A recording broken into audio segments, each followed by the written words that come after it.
and get grades posted.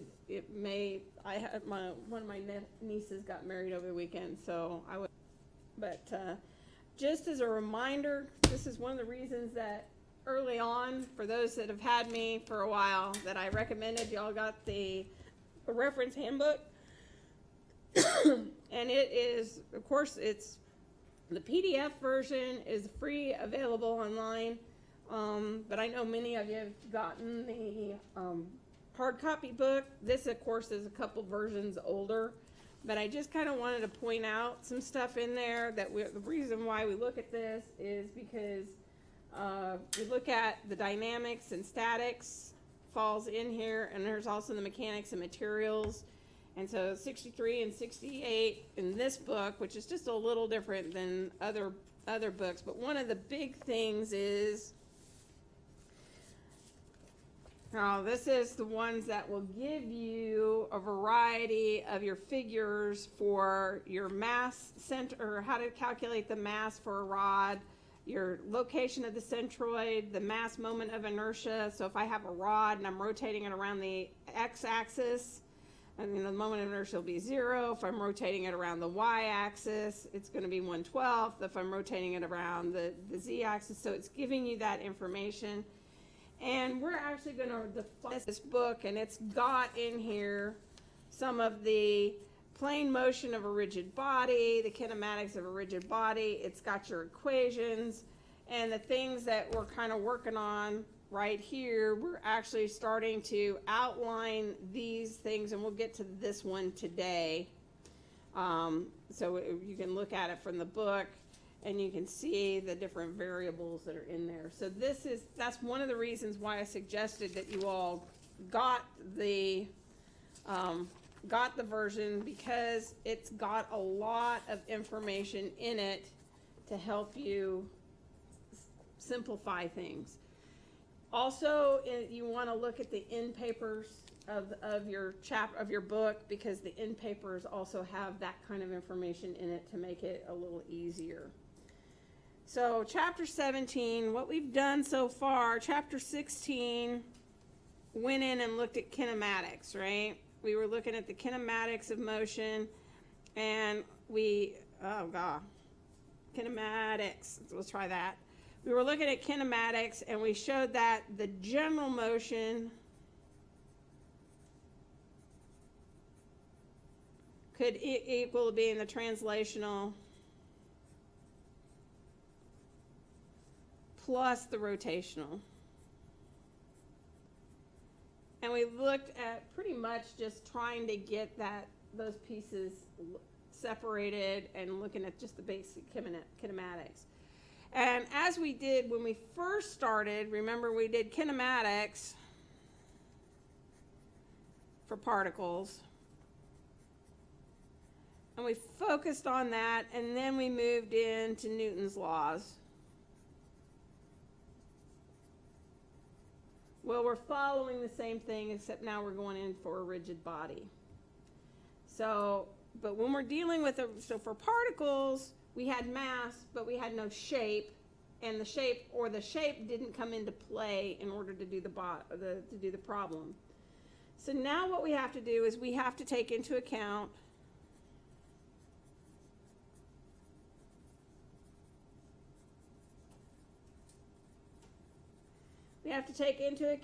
the mass, its distribution, and its shape.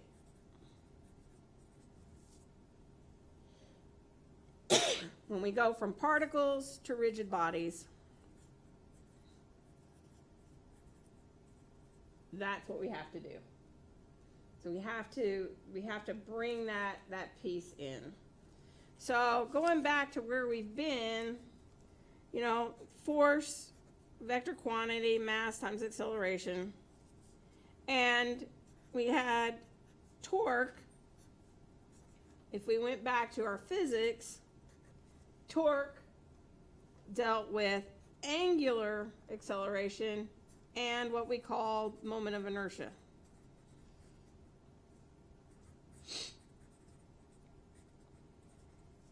And if we remember what was happening if I rotated my pin around the z-axis was different than rotating it this way. So not only did I have to worry about how the pin was being, how the rod was there, I also had to worry about how I was rotating it and around which axis I was rotating it. And so when we got into it in statics, we defined a moment, and we had our moment of inertia where I was still my moment of inertia depending on how it was and how my object was in there. So if M in this equation is related to the resistance, so this is mass, is the resistance, let's see if I can actually spell today. Mass was resistance to acceleration.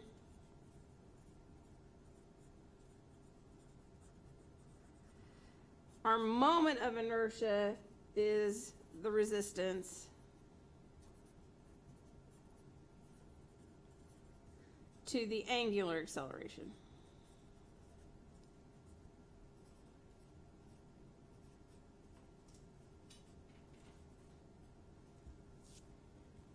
And depending upon, you know, in engineering physics, usually we did our baton thing where I had we had masses with negligible rods, and we calculated the moment of inertia, and our moment of inertia ended up being the sum for all the little pieces of each individual mass and its distance to the axis that it was being rotated around. And we usually broke it up, and in general physics, we actually kind of did just the big mass pieces.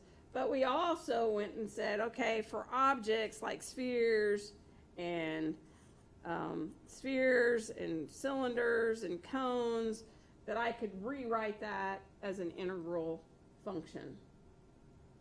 And that's where your tables come in really, really handy, because for certain objects, I don't have to go back and redo that calculation every single time for a rod. I don't have to redo that calculation every single time for a sphere.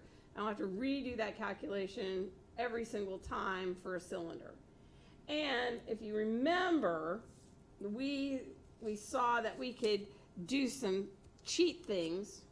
For example, if I had, in the old around here, you see them all the time, we have a classic water tower. And our classic water tower had a cone on top, has some sort of circular bottom, and we've got a cylinder here. And you can calculate the moment of inertia of this by taking this as the cone, the cylinder, and the sphere. And we could use those pieces, right? We could use those pieces, and it allowed us to take a complex object, break it up into smaller pieces, and we're able to play with it. The other thing that we used extensively, and I think I even mentioned it before we left on Thursday, is that you may want to review the parallel axis theorem, because that really helped us out as well. As soon as we had it, we could actually utilize it.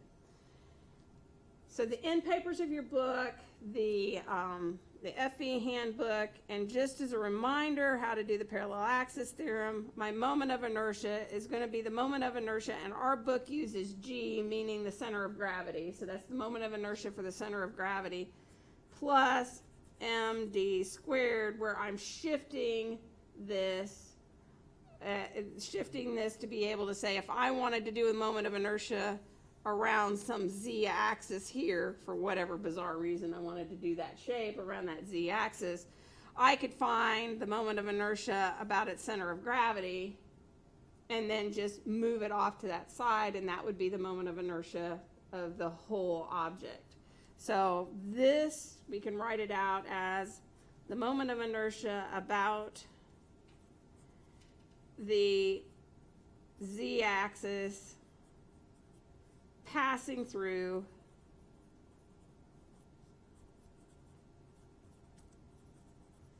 the mass center or center of gravity.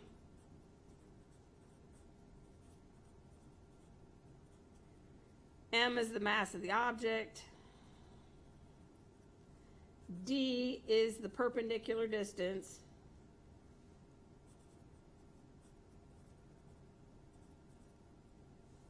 Between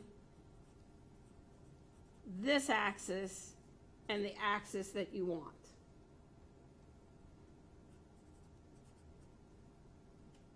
Okay, you can get that axis. And now we're going to actually define something called the radius of gyration.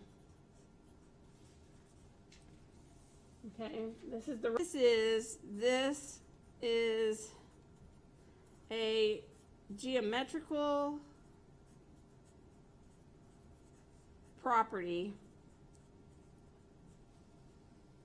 which has units of length.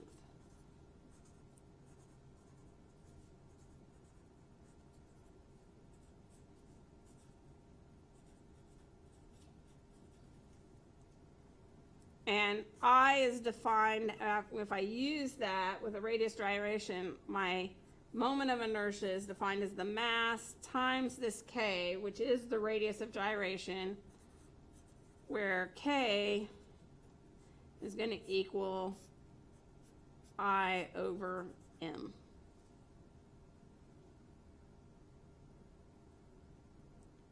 So that's our radius of gyration, and we're actually going to calculate and obtain it and look at it.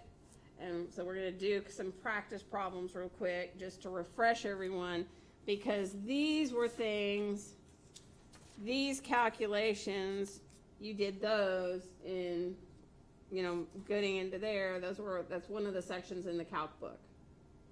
So you've seen these several times at this point. We did some in statics, you do some in calc, but now we're actually using it to go forward. But this first section of this chapter just kind of refreshes it. So we're going to be given a part assembly.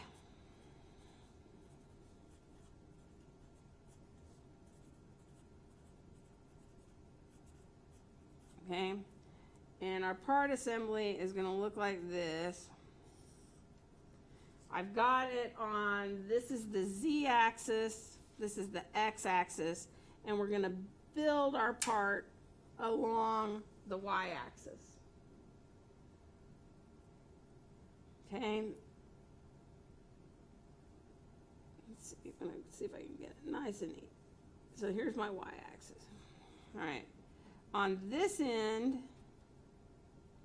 and we've got it stationed so that we've got some symmetry here.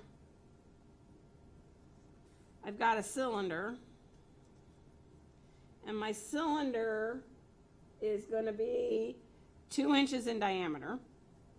The distance from Z to the center of the cylinder is 8 inches.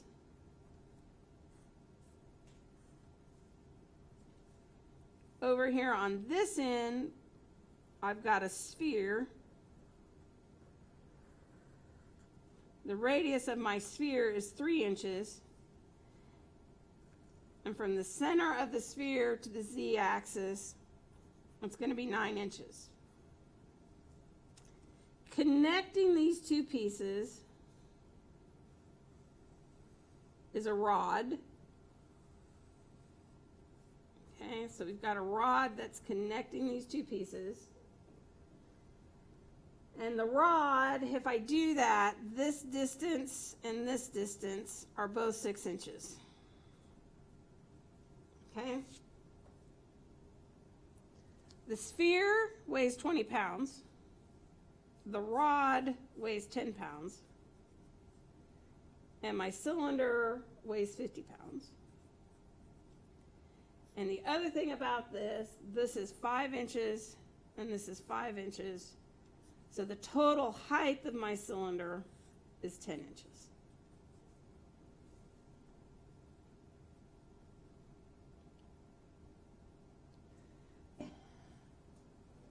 X about the x-axis.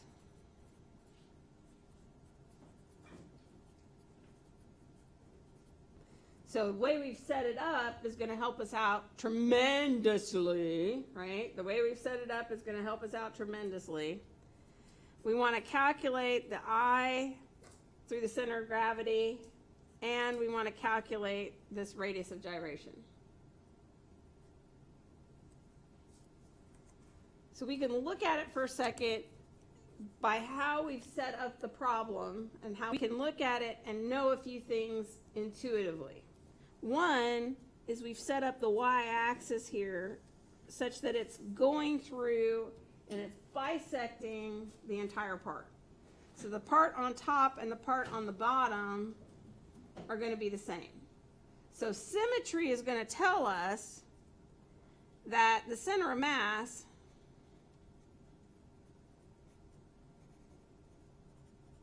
is going to be on this line somewhere.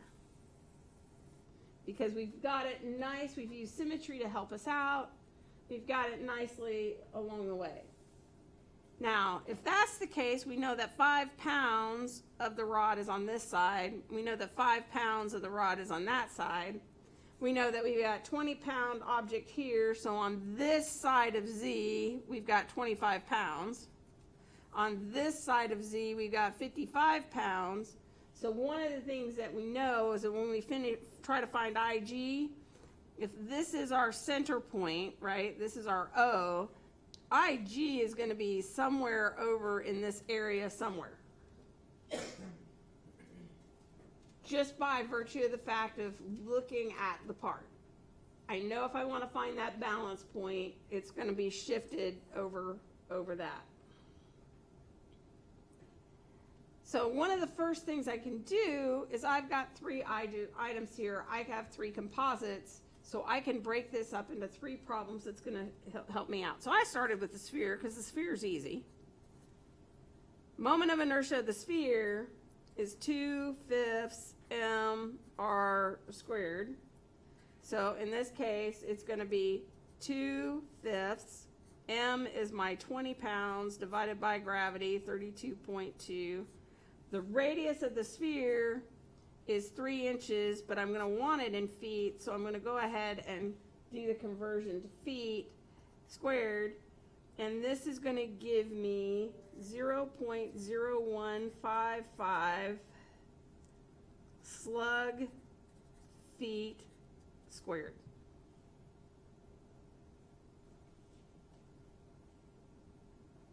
So that's the moment of inertia of the sphere just standalone by itself. Okay?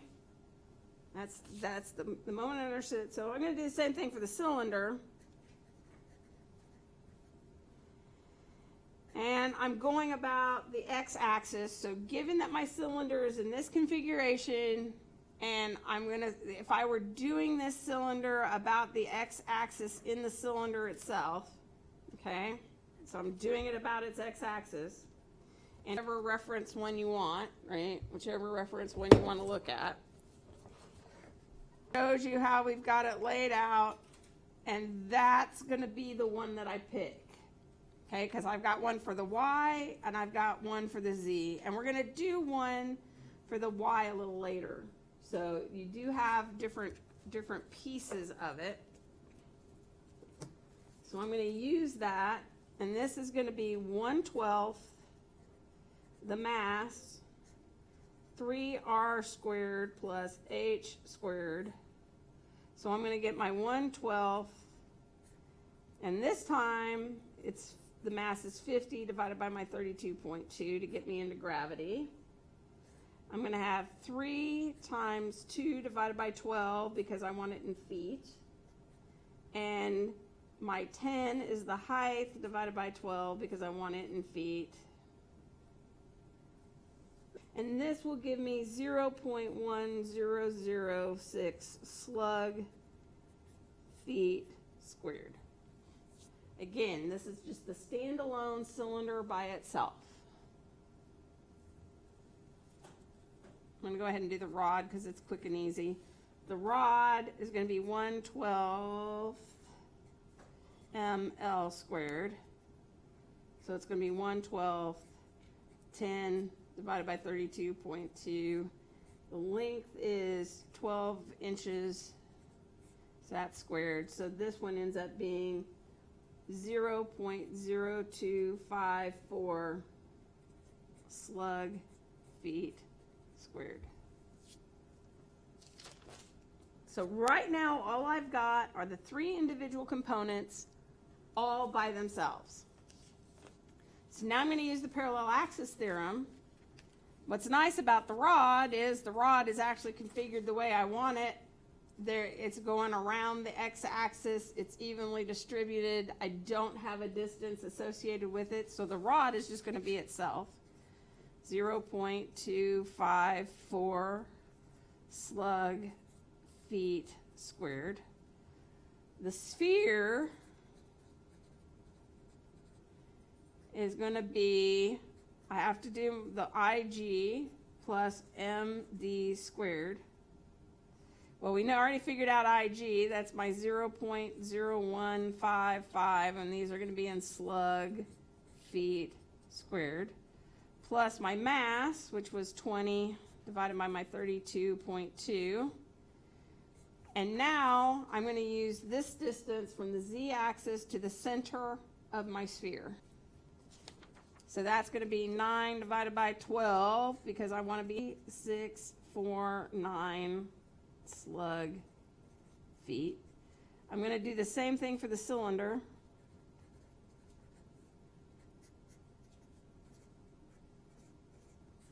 So now it's 50 divided by my 12 squared. So for the assembly, it's just going to be a sphere. Okay. And if I add this value, and that value, I end up with 1.1816 slug feet. Mm-hmm. So is the final value slug feet squared for this sphere and cylinder then? Yeah.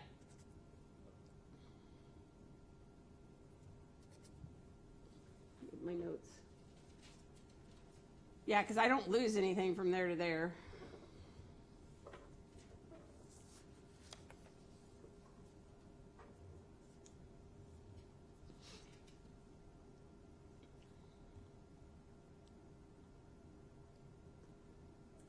All right. So now we want to find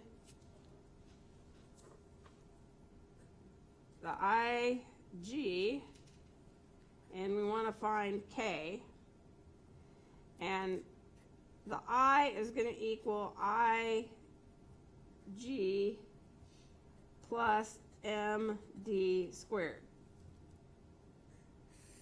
So that's the equation that we use for the parallel axis theorem, but we already calculated I, because this is really our IA.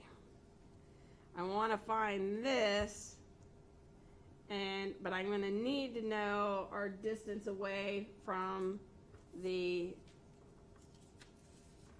axis. So this actually becomes what we're looking for. Is just going to be IA minus MD squared. But we already said we can use symmetry to help us out a bunch. We already have a pretty decent idea of where the center of gravity is going to be. We just don't know exactly. So what we can do is go back to calculating my positions for my center of gravities. And if you guys remember that, we take the individual masses times their y, because we're doing it on the y direction, because that's where it's going to be, divided by the individual masses. And if I do mass divided by mass, this can also be weight divided by weight, because the weight is mass divided by g, mass divided by g, g's can cancel. So I don't necessarily have to go through and use the 32.2 because it can be factored out.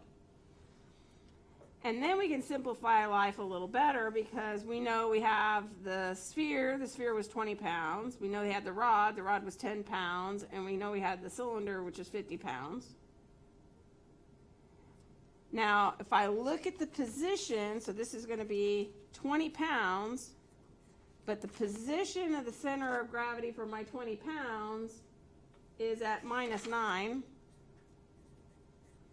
My rod is 10 pounds at 0, and my cylinder is 50 pounds at 8. That we just plug into the calculator. And this is in inches, because I left these in inches. So now this ends up being 2.720 inches in the positive y direction. So it's going to be almost 3 inches. So it's going to be pretty darn close to halfway over here on my rod.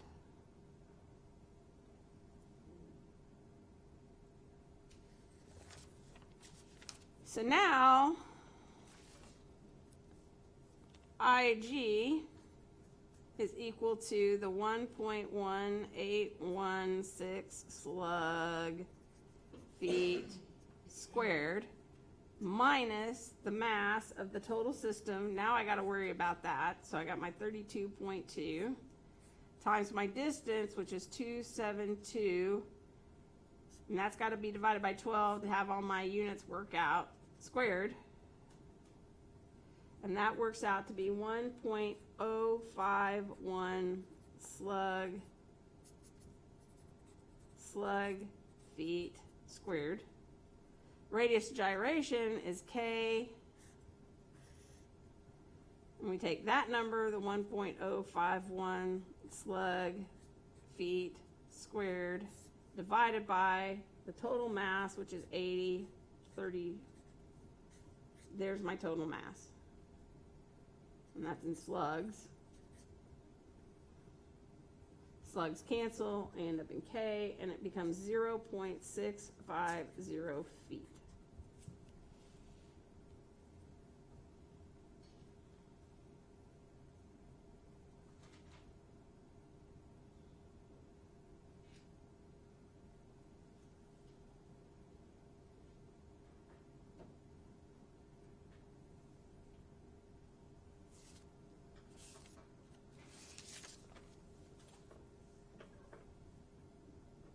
All right, another one to kind of refresh how we do some of these things. I've got a part, it's a cylinder.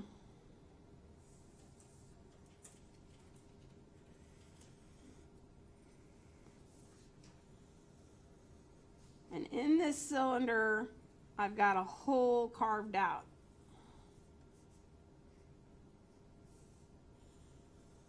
Okay, so this is a hole. And it runs the entire length of the part.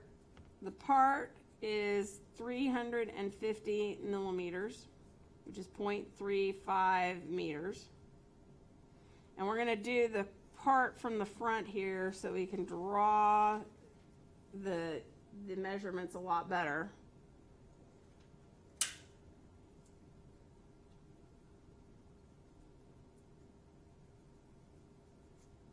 Okay.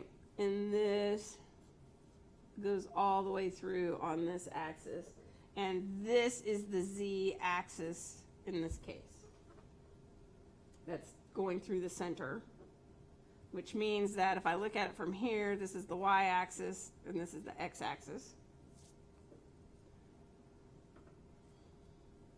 We're given that the radius of the part is 200 millimeters, which is going to be 0.2 meters. We're told that this distance from the center to the center of the hole is 110 millimeters, or 0.11 meters. And we're given the radius of the hole is equal to 0.08 meters. We want to determine the moment around Z and our radius of gyration. And the mass of this thing is pretty hefty. It's 290 kilograms.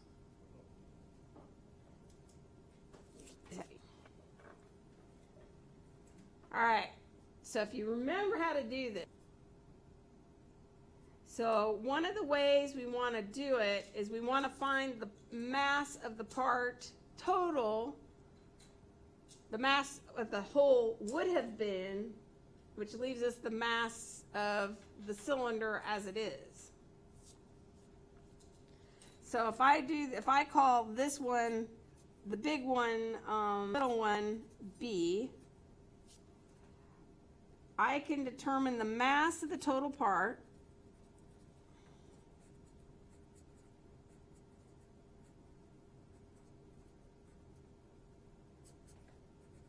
Part is going to equal the mass of, if I go to my handy dandy table, the mass of a cylinder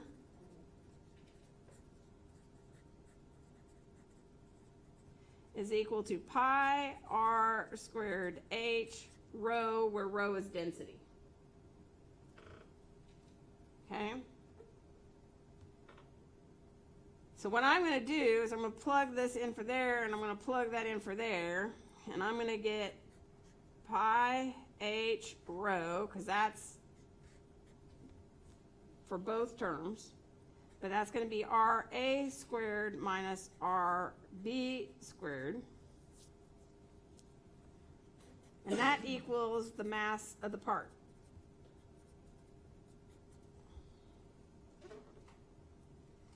The reason I need to do this is I need rho so that I can take into account what my hole is going to be. Okay, I need to get rho so that I have that for when I do my calculations down the way. So mass of A becomes, when we do this, we get rho is equal to 7849 kilograms meters cubed.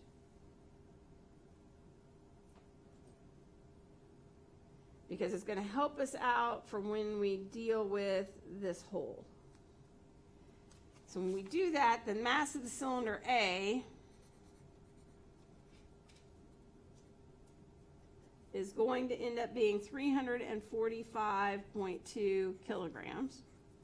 Mass of cylinder B is 55.2 kilograms.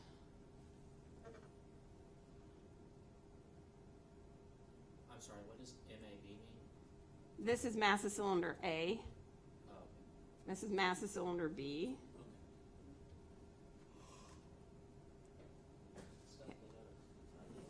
I don't know. That was the sample problem. I don't know why they picked 290 kilograms, but whatever. So IZ for a cylinder about Z, going back to my handy dandy table, it's MR squared. That's why we needed the masses of our individual parts.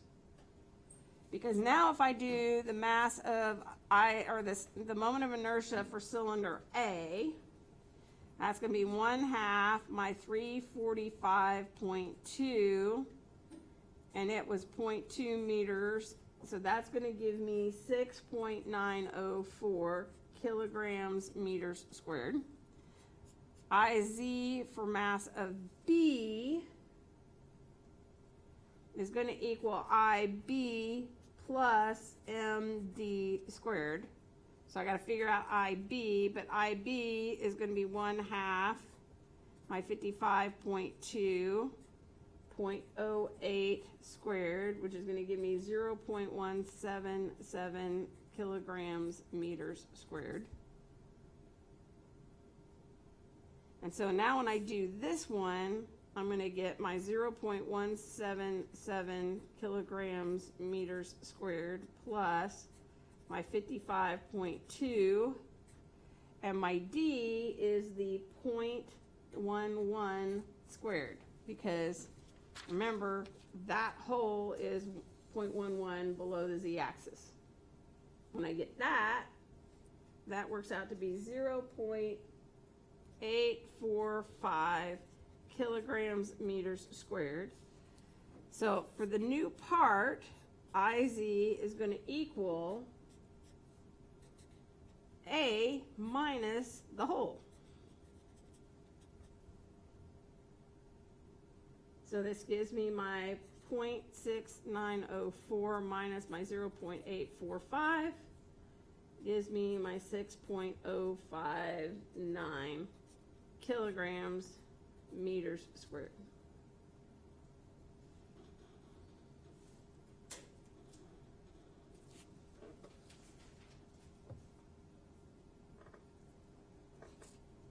Now, again, we're going to have to find where IG is. But by symmetry, we can do a lot of things, right? By symmetry, at least we know we have to cut it in half this way. So we know where we kind of are on that axis. Okay, we know where we are on the z-axis. So we get, basically all we're trying to do is, and I know I'm going to be halfway there, so I know basically all I'm trying to do is find it on the y-axis at this point. So we're going to have to do the y bar again. And this time it's going to be my 345.2, but if it's a solid cylinder, we know exactly where that goes. But I'm going to have to subtract out the part that it's my void. And we know the total is 290. And we end up getting my 0.02094, and this is in meters. So it shifts it just a little above the z-axis. So now I can find IG just like I did before. That was my IZ minus my MD squared.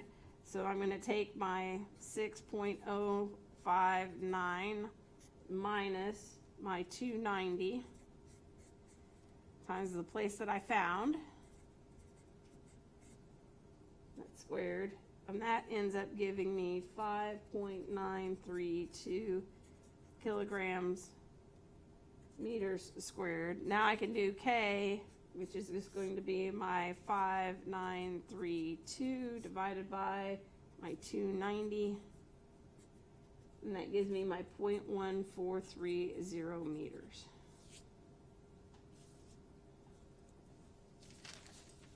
How does the Y bar come out positive?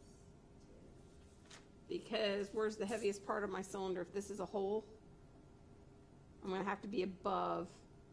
But like mathematically, Yeah, it even comes up positive. on the next page at the very top of the Y bar, the 345.2 times It's times zero. zero, so it's a negative value on top of Oh. positive. So she's asking, how does it come out positive? Oh, Is it just well, then that should be a negative right there. No, that makes sense. Because it's below.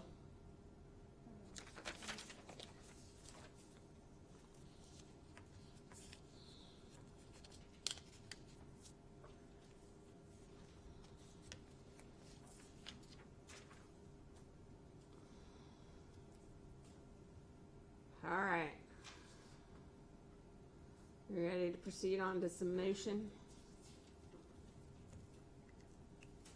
Do we have a choice? I don't know. You You can leave. You can do whatever, you know. can say. So we get the sum of, if I were doing particles, right, I'd start right there, okay? And this is the sum of all the external forces acting on the body and the body's mass and the acceleration of the center of mass. So that's nothing new. And we know we can break this out into the x components and into the y components.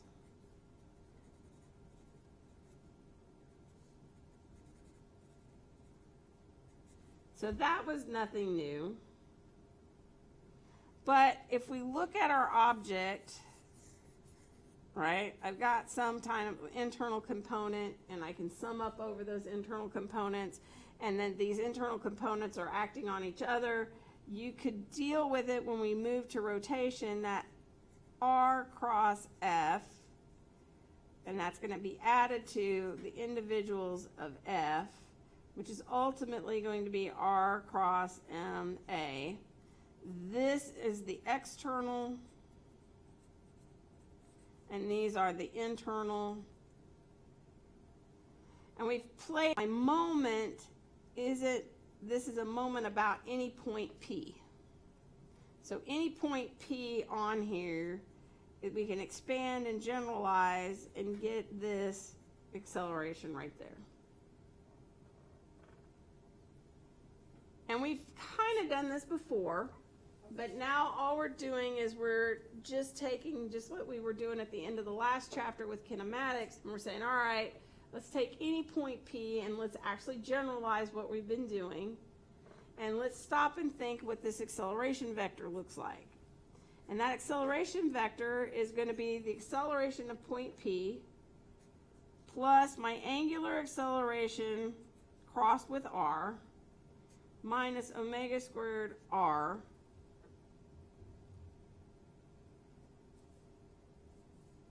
and that's if I'm doing basically just translational motion.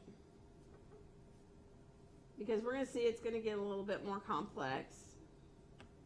But now if I'm looking at it just for any little point I, or little point mi, and we're just doing translational motion, I can kind of expand it to give us a chance to look at it. So let's do that. So I'm going to end up with things around point P, and ultimately this is going to be in the k-axis. My moment around the k-axis. I'm going to be able to move, because my mass is a scalar, so I'm going to move my scalar out just to make it easier. And now I have the R vector crossed with AP plus alpha cross R minus omega squared R.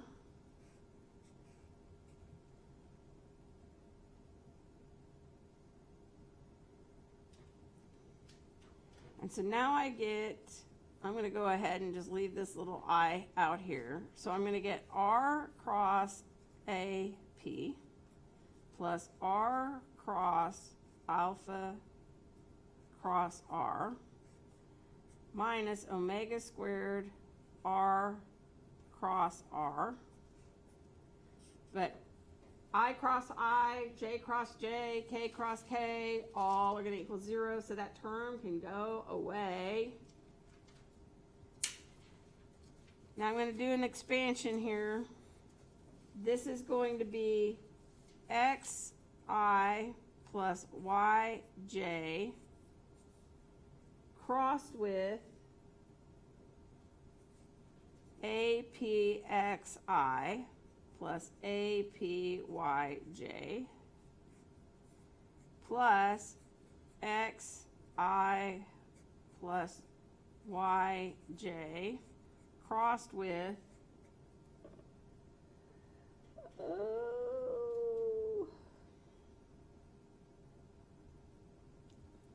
alpha k plus, that's crossed with I plus yj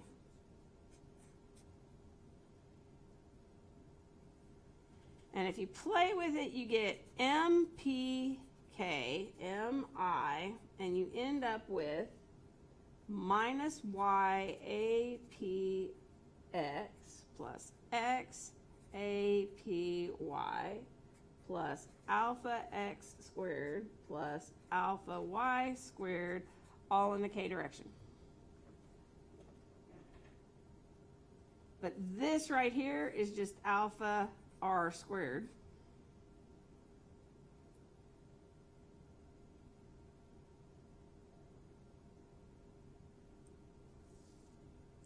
And if we go ahead and say, all right, let's look at this and make this little incremental mass I, you end up with y dm apx plus x dm apy plus r squared dm alpha. This just becomes y bar, there's a minus, sorry, minus y bar m a p x plus x bar m a p y plus I alpha. And that's the moment of inertia about point P.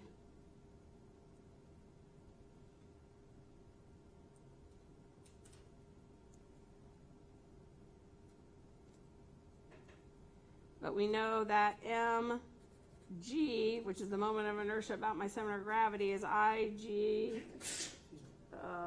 alpha.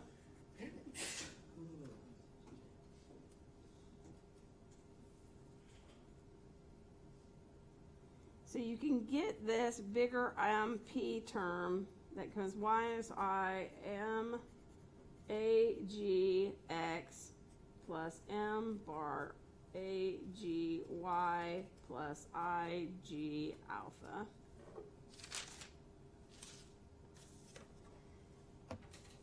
Which gives you this funky thing and that you can play with it. But what it means is this. This result indicates that when moments of the external forces are summed,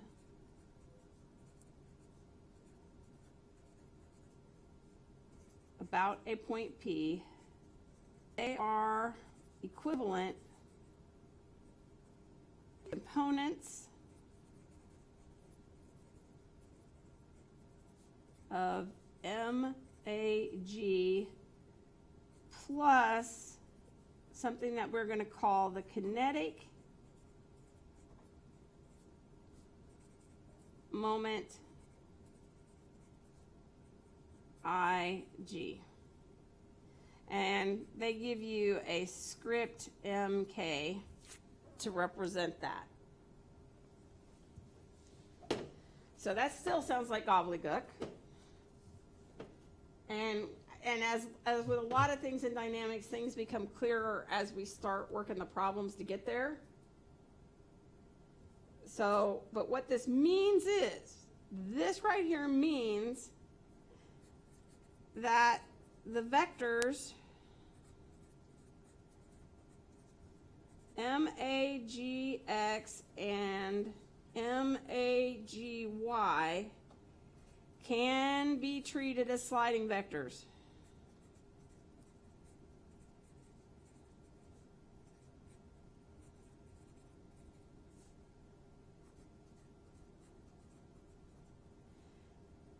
And can act at any point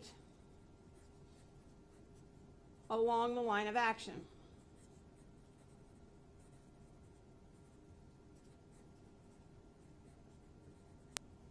So we can slide those vectors. So if this is my line of action, I can slide my vectors back and forth along that line of action at any point and use it to my advantage. Similarly,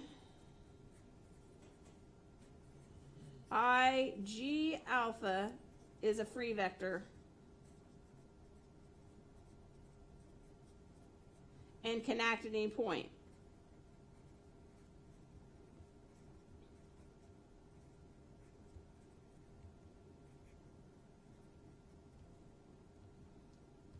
So I can have this vector that can act at any point. What this does for us is really cool in that it allows us, so if I have something, I can, and we've done this before, I've drawn free body diagrams, right? Or force body diagrams. Where are my forces? Put my forces on there, put my forces with my distances on there, and I've been able to do a bunch of things. I can now draw something, and our book doesn't do this, but a couple of the other books of dynamics books that I've been looking at and working with, they say draw something like this, and our book just doesn't articulate it, something called a mass acceleration diagram. Or a MAD diagram. Okay? It's exactly what one of my other books calls them MAD diagrams. Because then what I've got is I've got a bunch of equations, right? I got f of x is equal to ax. I got the sum of the forces in the y direction is equal to magy. I got my moment about g, which is going to be my ig alpha. But now I've got this weird thing that allows me to do a whole bunch of moments, and these are my kinetic moments around any point P. And that's going to let us do a variety of things. And again, it's a lot of things that we see once we start diving into the problem, how a diagram like this is really going to help us out. So let's look at one. So I'm going to start with a truck.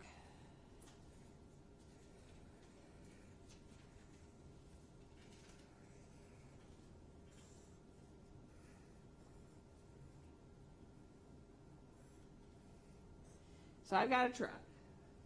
It's got a moment, or it's got a center of gravity.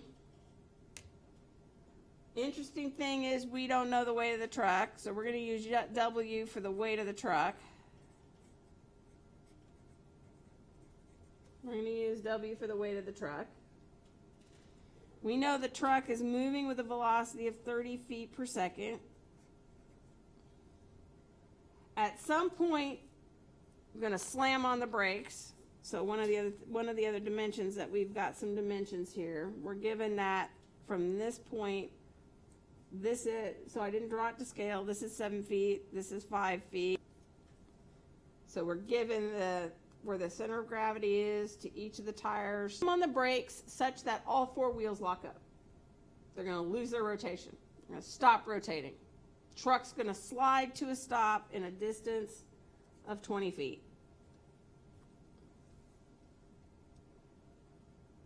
Slide to stop at 20 feet. We want to determine the magnitude of the normal reaction and the friction force at each wheel. So I want to determine the normal reaction, normals at A and B, and I want to determine the frictional forces. And how did I label it? I labeled this one A and this one B. And of course we have 2 normal forces. So I can draw my force body diagram, right? So I've got the weight. I've got my point A, right? I got my point A, so I've got a normal force at A. I have a force due to friction at A. I've got a normal force at B. I got my force due to friction at B.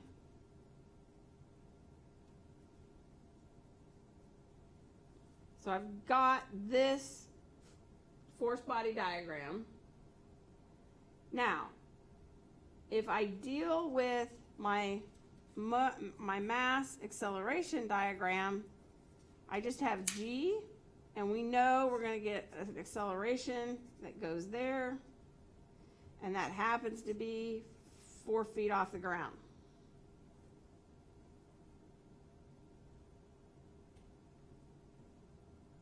Well, we can solve for that real quick. V final squared is equal to V initial squared plus 2, my acceleration times my change in distance. My final velocity is minus 2ag, and it's 20 feet. And I get my acceleration is a negative 22.5 feet per second squared.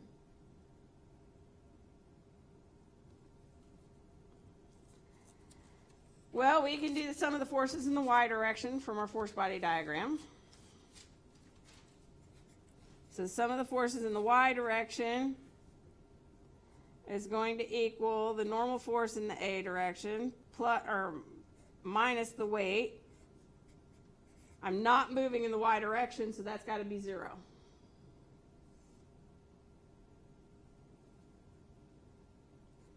The sum of the forces in the x direction is going to be my force due to friction at A plus my force due to friction at B. It's got to equal minus MAG.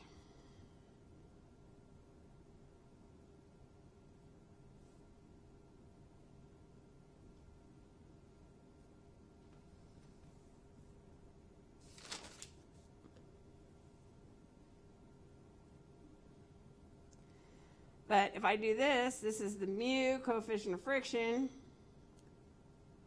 Normal force direction has got to equal,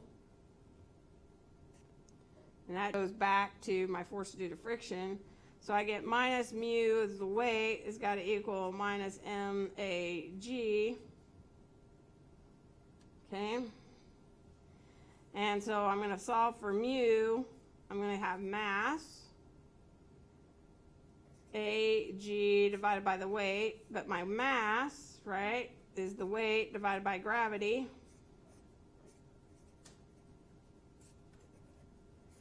That cancels out, and I get AG is equal to G, and we know the magnitude of G is 22.5, G is 32.2, my coefficient of friction is 0.99, or 0.699.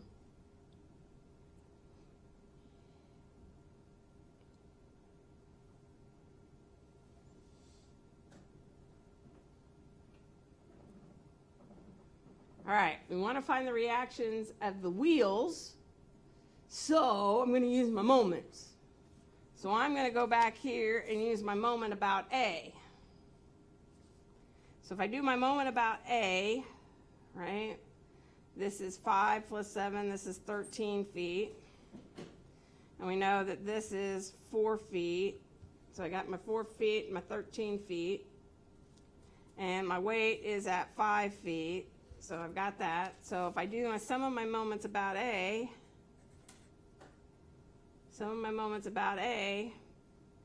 I've got minus the weight times 5 feet, because it's going in that direction. I've got the normal force at B times my, I added wrong, that's not 13. 5 plus 7 is 12. 12 feet. I've got the weight, 32.2. This is coming from my motion diagram here.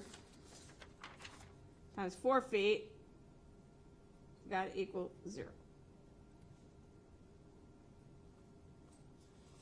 This is my mass times acceleration here in this direction, and that's at 4 feet. To get that part, it's got to equal 0. So I end up with NB is equal to 0.650 times the weight.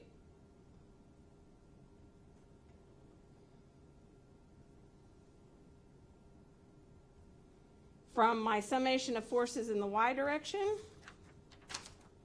now if I know this, right, NA is equal to, or NA equals the weight minus NB, which is going to be, I'm going to get the weight minus 0.650 weight gives me 0.245 the weight of the truck.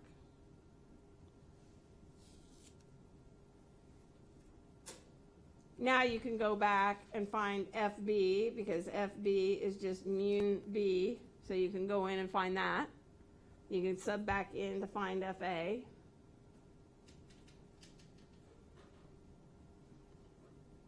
So your diagrams are really, really going to help out. Yeah. Why do we have two weights? So we've got the first one, which is 5 feet away. Right. What's the other one? This one is mass times acceleration at G times the distance away. And that's coming from that one.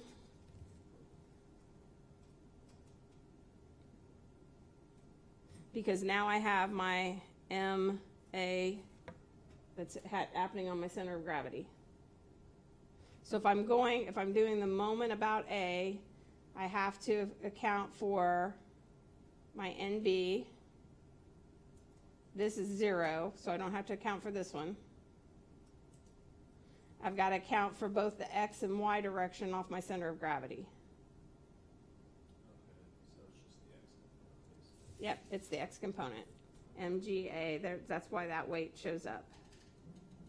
Because the weight divided by 32.2 gives me mass.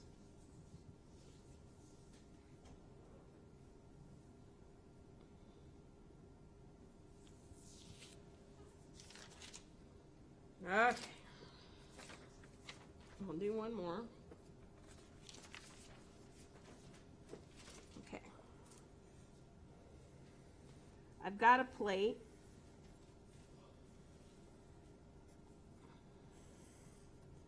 It's being connected with a wire. This is BH. This is C. This corner's A. This corner's D. It's connected at A and D by another linkage. These are 30 degrees. The length of the linkages are 0.15. 0.5 meters. This distance is 0.2 meters. Has a mass of 8 kilograms. Okay, so we know where the center of gravity is of the plate. Right? We know where the center of gravity is of the plate. What's going to happen is we're going to cut that wire and we're going to allow the plate to fall. Okay? We're going to allow the plate to fall. And what we want to do is immediately after that wire is cut, we want to know the acceleration of the plate and the forces on the linkage, and this is AE and DF. So we want to find the forces on those linkages. So if I do my force body diagram,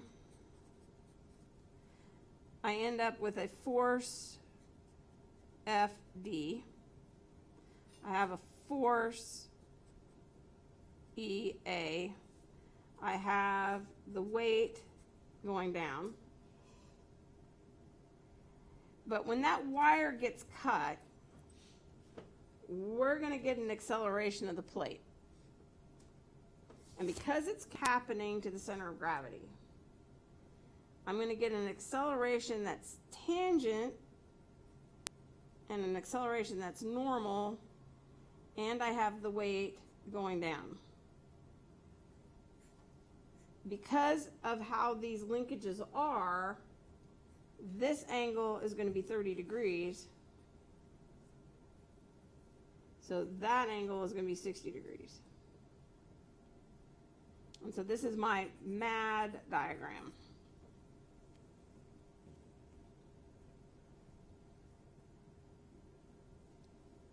So if I look at this, and we look at it in the tangent direction, the weight cosine of 30 degrees is going to equal the mass times my acceleration that's tangent in that direction.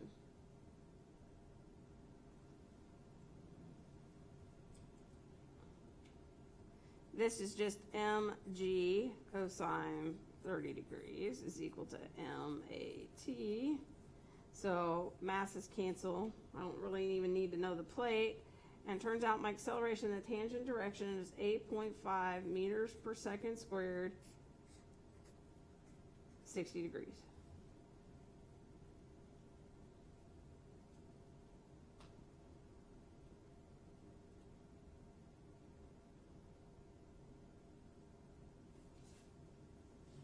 Now, the advantage of doing this in the AT-AN, turns out then all of these are in the normal direction. FD minus the weight sine 30 degrees has got to equal 0 in our instant just before or where we're at. Because I don't have any motion in the normal direction. I only have motion in the tangential direction. So that helps me solve the problem a lot quicker, because then I get FAE plus FDF minus the weight sine the 30 degrees is equal to 0.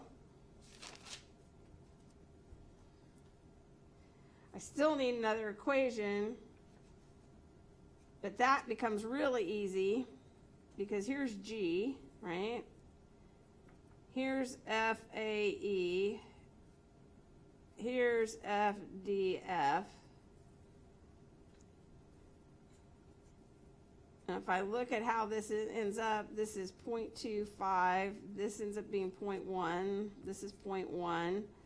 And this is 0.25. Let me do the moments about G.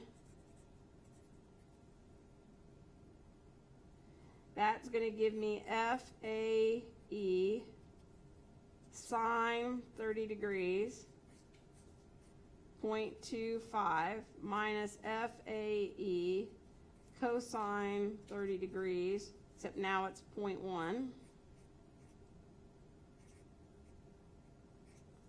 And I do the same for FDF.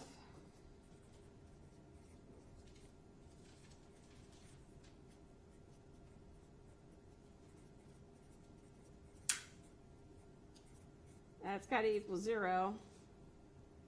And you end up, when you put numbers in, you get 38.4 FAE plus 211.6 FDF equals 0. So you can solve for DF. And that becomes a minus 0.18.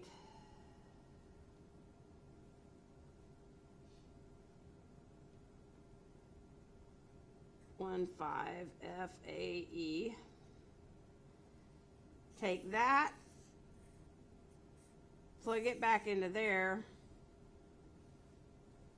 and you'll get that FAE is equal to 47.9 newtons, and FDF is equal to 8.70 newtons. And you'll find that one is in tension and one is in compression.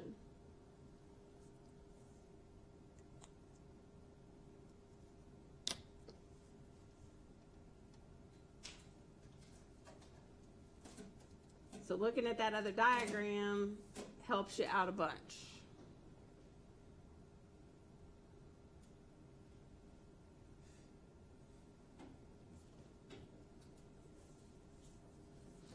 And we'll start with some more complicated motion on tomorrow.